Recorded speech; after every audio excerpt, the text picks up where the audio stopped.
400 ఎకరాలు ఎవరు కొనొద్దు. హైదరాబాద్ గచ్చిబౌలిలోని 400 ఎకరాల భూమికి సంబంధించి వివాదం కొనసాగుతున్న సంగతి తెలిసిందే.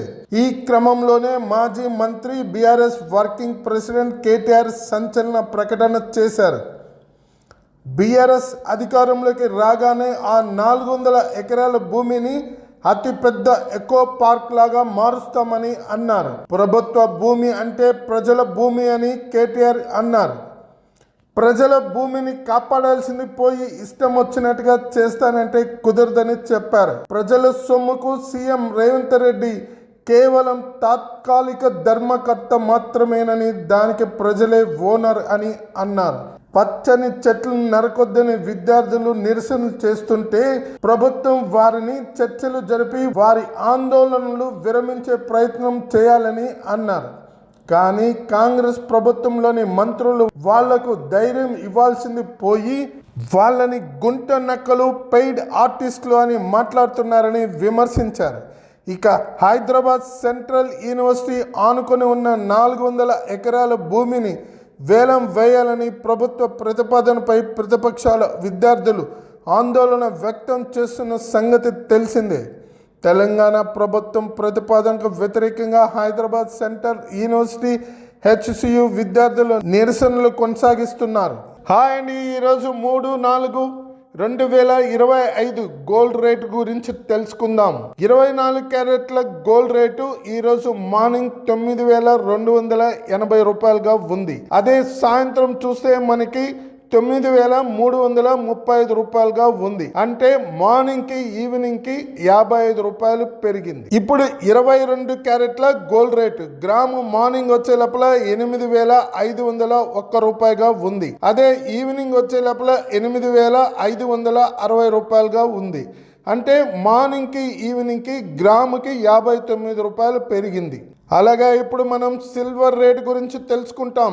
ఈరోజు మార్నింగ్ సిల్వర్ రేటు గ్రాము 100 రూపాయలుగా ఉంది. ఈవినింగ్ చూస్తే సేమ్ 100 రూపాయలుగా ఉంది. సీఎం చంద్రబాబు నాయుడుతో వంగవీటి రాధా సమావేశం. ఈసారైనా పదవి దక్కేనా? టీడీపీ అధినేత సీఎం చంద్రబాబు నాయుడుతో ఆ party star campaigner Vangaveeti Radhakrishna భేటీ అవ్వడం సంచలనంగా మారింది. కూటమి అధికారంలోకి వచ్చిన తర్వాత వంగవీటి రాధాకృష్ణకు ఎలాంటి పదవులు వరించలేదు. దీంతో ఆయన మౌనం వహిస్తున్నారు. అంతేకాదు ఇటీవలే ఆయన గుండెపోటుకు సైతం గురైన సంగతి తెలిసిందే. అయితే వంగవీటి రాధాకు పదవులు ఇవ్వకపోవడం పట్ల ఆయన అభిమానుల్లో నిరాశ నెలకొంది. ఇలాంటి తరుణంలో సీఎం చంద్రబాబుతో వంగవీటి రాధా భేటీ కావడం రాజకీయంగా ప్రాధాన్యత సంచరించుకుంది. దాదాపు గంటన్నర పైగా సీఎం చంద్రబాబు నాయుడు వంగవీటి రాధా మధ్య భేటీ జరిగింది. ఈ భేటీ అనంతరం వంగవీటి రాధా సైలెంట్గా వెళ్ళిపోయారు. ఈ భేటీలో ఏం చర్చించారనే దానిపై స్పష్టత రావాల్సి ఉంది. ఇకపోతే ఏపీలో త్వరలో నామినేటెడ్ పోస్టులు భర్తీ ఉంటుంది అని, ఈసారి రాధాకు పదవి పక్కా అని అంతా భావిస్తున్నారు. భారత్ ఫార్మా కంపెనీలపై వరాల జల్లు కురిపించిన డొనాల్డ్ ట్రంప్. భారీగా పెరిగిన ఫార్మా స్టాక్ ధరలు. అమెరికా అధ్యక్షుడు డొనాల్డ్ ట్రంప్ తాజాగా వాళ్ళ దేశాలపైన టారిఫ్ భారీగా పెంచిన నేపథ్యంలో ప్రపంచవ్యాప్తంగా వాణిజ్యపరంగా ఆందోళన నెలకొని ఉంది. అయితే ఫార్మా రంగంపై మాత్రం డొనాల్డ్ ట్రంప్ కరుణ చూపించారు అని నిపుణులు విశ్లేషిస్తున్నారు. ఈ టారిఫ్ ప్లాన్ పెంపుదల నుంచి ఫార్మా రంగాన్ని మినహాయించారు.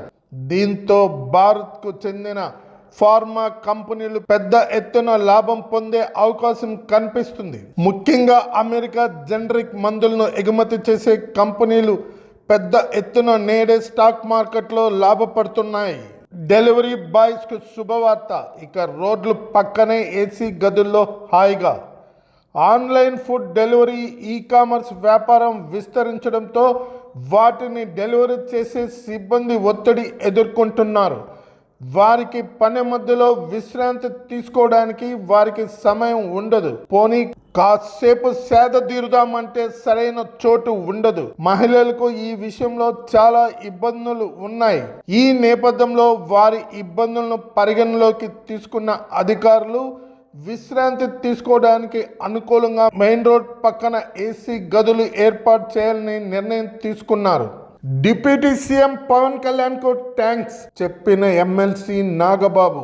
రీజన్ ఏమిటంటే ఏపీలో ఎమ్మెల్యే కోట ఎమ్మెల్సీ ఎన్నికల్లో జనసేన పార్టీ ప్రధాన కార్యదర్శి నాగబాబు ఏకగ్రీవంగా ఎన్నికైన సంగతి తెలిసిందే. ఎమ్మెల్సీగా ప్రమాణ స్వీకారం చేసిన నాగబాబు విజయవాడలో డిప్యూటీ సీఎం తన సోదరుడు పవన్ కళ్యాణ్ కలిశారు. దీంతో ఎమ్మెల్సీగా ప్రమాణ స్వీకారం చేసిన నాగబాబుకు జనసేనాని శుభాకాంక్షలు తెలిపారు. ఈ సందర్భంగా పవన్ కళ్యాణ్ ఎమ్మెల్సీ నాగబాబుల మధ్య పలు అంశాలు చర్చలకు వచ్చాయి. అయితే ప్రజల సమస్యలను శాసన మండలి దృష్టికి తీసుకువెళ్లాలని ఎమ్మెల్సీ నాగబాబుకు పవన్ కళ్యాణ్ సూచించారు. ప్రజల పక్షాన ప్రజల కోసం బలంగా నిలబడాలని సూచించారు. అనంతరం తాజాగా రాజకీయ పరిణామాలపై ఇరువురు చర్చించుకున్నారు. ఇకపోతే నాగబాబు గత ఎన్నికల్లో జనసేన పార్టీకి అన్ని తానై వ్యవహరించారు. అలాగే పిఠాపురంలో పవన్ కళ్యాణ్ గెలుపునకు ఊహరచన చేసింది నాగబాబు అనడంలో ఎలాంటి సందేశం లేదు.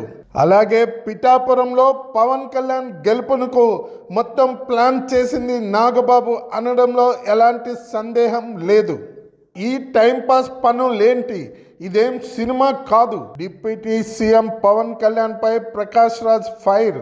జనసేన అధినేత AP deputy CM Pawan Kalyan పై విలక్షణ నటుడు ప్రకాష్ రాజ్ మరోసారి సంచలన వ్యాఖ్యలు చేశారు. ఓ ప్రముఖ ఛానల్ ఇంటర్వ్యూలో ప్రకాష్ రాజ్ జాతీయ అవార్డులు, తాజా రాజకీయాలపై తన అభిప్రాయాలను పంచుకున్నారు. ఈ సందర్భంగా ఏపీ డిప్యూటీ సీఎం జనసేన అధినేత పవన్ కళ్యాణ్ పై సెటైర్లు వేశారు.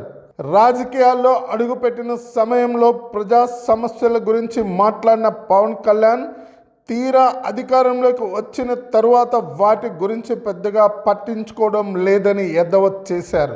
అధికారంలో ఉండి కూడా ప్రజా సమస్యలను పరిష్కరించకుండా టైంపాస్ లేంటని ప్రకాష్ రాజ్ నిలదీశారు. రకరకాలుగా మాట్లాడటానికి ఇదేం సినిమా కాదని చెప్పుకొచ్చారు. గతంలో పవన్ కళ్యాణ్ ఉద్దేశించి ప్రకాష్ రాజ్ సోషల్ మీడియా వేదికగా పోస్టులతో విరుచుకుపెట్టిన సంగతి తెలిసిందే. హైదరాబాద్లో భారీ వర్షం, చెరువులను తలపిస్తున్న రోడ్లు. రాష్ట్ర రాజధాని హైదరాబాద్లో భారీ వర్షం కురుస్తుంది. దీంతో రోడ్లన్నీ జలమయం అయ్యాయి. వర్షం కారణంగా వివిధ పనులపై బయటికి వచ్చిన వాహనదారులు తీవ్ర ఇబ్బందులు పడ్డారు. బేగం బజార్, కోటి, సుల్తాన్ బజార్, అబేడ్స్, బషీర్బాగ్, నాంపల్లి, లిబర్టీ, హిమాయత్ నగర్, నారాయణగూడ, లక్డికపూల్, ట్యాంక్ బండ్ తదితర ప్రాంతాల్లో రహదారులు జలమయం అయ్యాయి. రోడ్లపై వర్షం నీరుతో వాహనదారులు, బాటసారులు చాలా ఇబ్బందులు పడ్డారు. డ్రైనేజీలు పొంగిపోవడంతో పాటు ట్రాఫిక్ అంతరాయం ఏర్పడింది. భారీ వర్షం, ఈదురు గాలులకు నగరంలో పలు చోట్ల చెట్లు నేల కొరిగాయి. దీంతో ట్రాఫిక్ అంతరాయం ఏర్పడింది. మరోవైపు సికింద్రాబాద్ పరిసర ప్రాంతాల్లో భారీ వర్షం కురుస్తుంది. గత కొన్ని రోజులుగా ఎండలతో ఇబ్బందులు ఎదుర్కొంటున్న ప్రజలకు వర్షం ఉపశమనం కలిగించింది. సాయంత్రం 5 గంటల వరకు ఏకధాటిగా వర్షం పడుతుంది. హైదరాబాద్ వాతావరణ కేంద్రం స్పష్టం చేసింది. తిరుమలగిరి, బోయిన్పల్లి, ఆల్వాల్, మారేడుపల్లి, చిలకలగూడ, పాట్నీ, ప్యారడైజ్ ప్రాంతాల్లో ఏకధాటిగా వర్షం కురుస్తుంది. ఒక్కసారిగా కురుస్తున్న వర్షానికి రహదారులన్నీ జలమయమయ్యాయి. మీరే మా పాలిటి దేవుడు అవుతారు. సీఎం రేవంత్ రెడ్డిపై నటుడు సుమన్. రాష్ట్రంలో బీసీలకు విద్యా, ఉద్యోగాలు, రాజకీయాల్లో 42% రిజర్వేషన్లు అమలు చేసేలా బిల్లును తీసుకువచ్చి చూపించిన సీఎం రేవంత్ రెడ్డికి తాము మద్దతుగా నిలుస్తామని చెప్పుకొచ్చారు. యావత్ బీసీ సమాజం అంతా రేవంత్ రెడ్డికి అండగా ఉంటామని చెప్పుకొచ్చారు.